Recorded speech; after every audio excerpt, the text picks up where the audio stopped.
Ramadan 2024, jour numéro 9. Wajahidu fillah haqqa jihadihi, et lutter pour Allah avec tout l'effort qu'il mérite. Donc force et courage à tous les frères et sœurs qui jeûnent malgré les épreuves et les difficultés.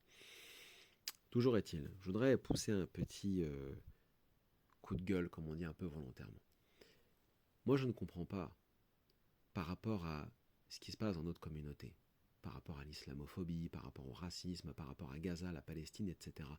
Comment on peut avoir des gens de notre communauté sur les réseaux sociaux ou ailleurs, dans les mosquées et ainsi de suite, qui viennent faire du foin par rapport à des questions d'ordre secondaire, des irtilaf, ce qu'on appelle al-masa'il al-furu'iyya, les aspects secondaires dans le fiqh et ainsi de suite. Ça sert à rien.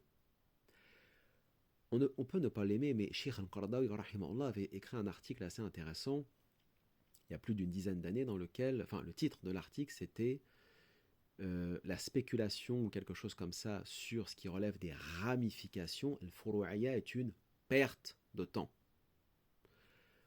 Coran Karim, le Coran d'Allah, est clair, net et précis par rapport aux règles, aux ahkam de l'islam, tant d'un point de vue de la croyance que du culte, et ainsi de suite.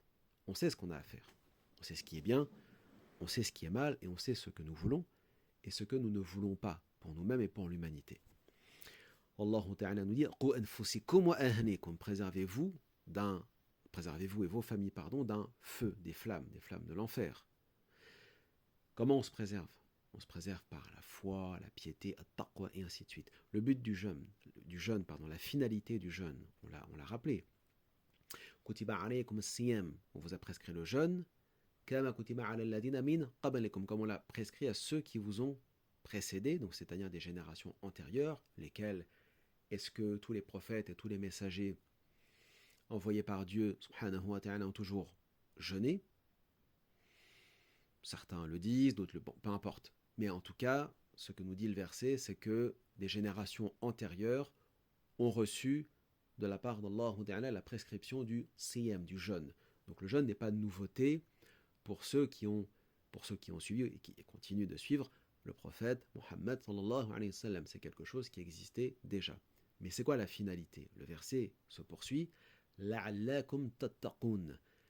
Peut-être atteindrez-vous la piété. Donc la finalité du jeûne, c'est taqwa, la piété, al-khashya, la crainte d'Allah Ta'ala.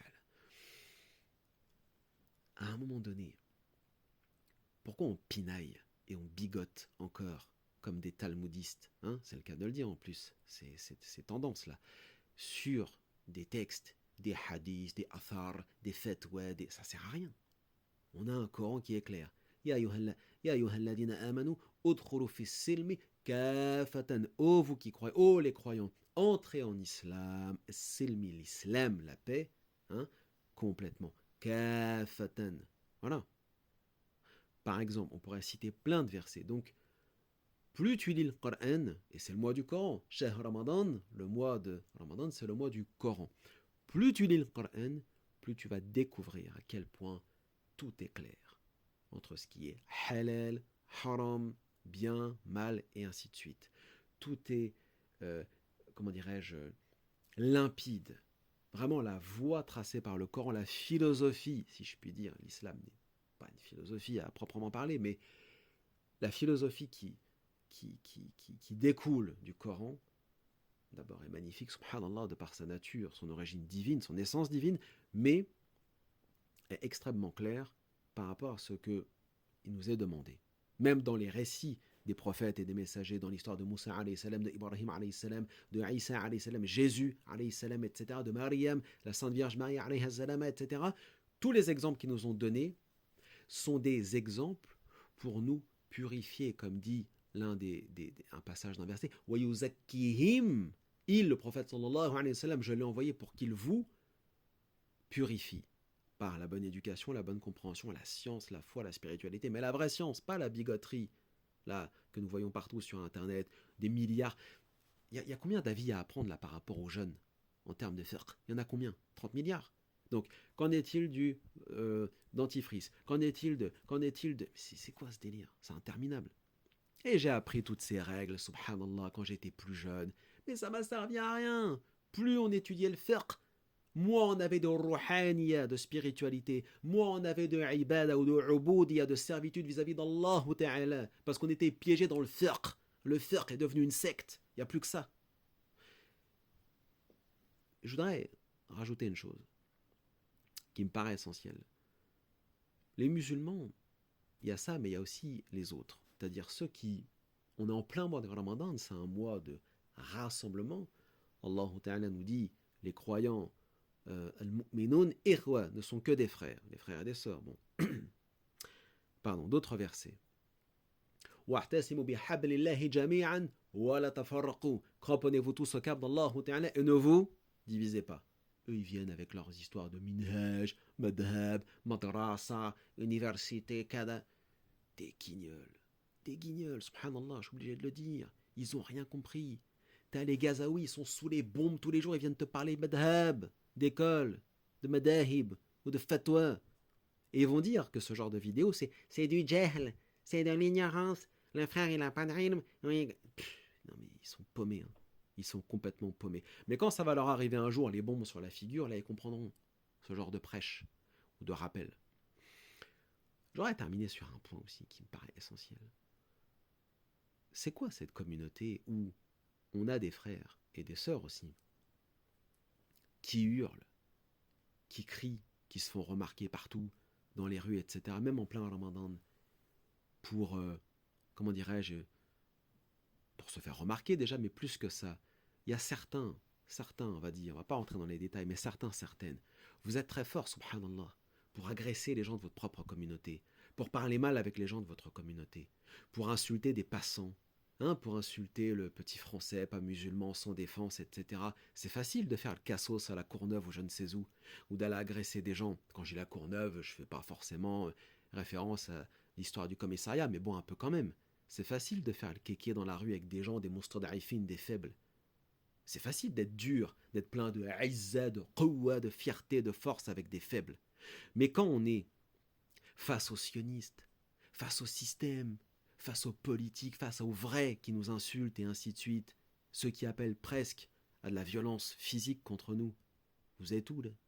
Tous les frères là d'internet, là, tous les guignols que je vois du matin au soir depuis 10 ou 15 ans, qui font du Muay Thai, UFC, KFC, etc., vous êtes où là? Vous êtes tout juste bon qu'à aller clasher, frapper au visage en plus les gens de votre propre communauté. Mais devant ceux qui sont les vrais adversaires de l'islam qui nous insultent, qui nous agressent, etc., les islamophobes dans la rue, vous faites quoi là? Vous êtes jamais nulle part là par contre. Ils me font rire ceux-là aussi là. Ils sont là, ils ont des gros muscles, ils poussent la fonte sur internet, etc. Mais on vous voit jamais nulle part. Face à ceux qui insultent et qui injurent l'islam en permanence sur internet ou dans la rue ou devant les mosquées, où il n'y a rien là. Il y en a, ils arrivent à faire des pieds et des mains pour retrouver le frère ou la sœur qui lui aurait dit un mot de travers, une virgule de travers, mais ils n'ont jamais retrouvé personne qui a jeté une tête de cochon devant leur mosquée ou autre.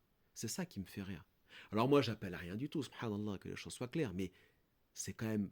Enfin, ça me fait rire. Ça me fait rire, ce comportement. Vous avez des gens face à vous qui vous agressent, qui vous insultent, vous faites rien du tout, du matin au soir. Tous les sionistes qui vous crachent à la figure, qui nous crachent à la figure du matin au soir, il n'y a rien. Même quand vous êtes invité sur des plateaux télévisés, vous fanfaronnez dans la rue, ou sur TikTok, mais dans le réel, après, il n'y a plus rien. Par contre, devant les gens de votre propre communauté, là, vous organisez des guet-apens comme des kairas et ainsi de suite. Vous êtes des musulmans. Ça, c'est des khasa'is, des caractéristiques des munafiqin, des hypocrites, des fake musulmans. Faut dire les choses très clairement. C'est des caractéristiques de nifaq, d'hypocrisie. C'est pas des caractéristiques de iman ou tawhid. C'est pas vrai. Combien de ces gens-là vont des fois dans les mosquées pour attaquer, pour insulter, pour agresser un imam parce qu'il n'est pas sur le minhaj ou ci ou ça? Mais on vous a jamais vu face à toutes ces meutes-là, tantôt de sionards identitaires aussi qui viennent insulter, cracher sur des femmes voilées dans la rue. Vous y sont où là, les barbas scratch, les frères de Qamis Fitra et ainsi. Il n'y a rien. Il n'y a rien du tout. Donc, par rapport à l'injustice, on n'est nulle part. Par rapport à des querelles fiqhi de jurisprudence, on est 1 milliard. Et pour salir sa propre communauté aussi. Vous voyez ce que je veux dire? Allez, on va s'arrêter là sur ce. Sahaf Turkum et bon courage à tous et à toutes, Inch'Allah.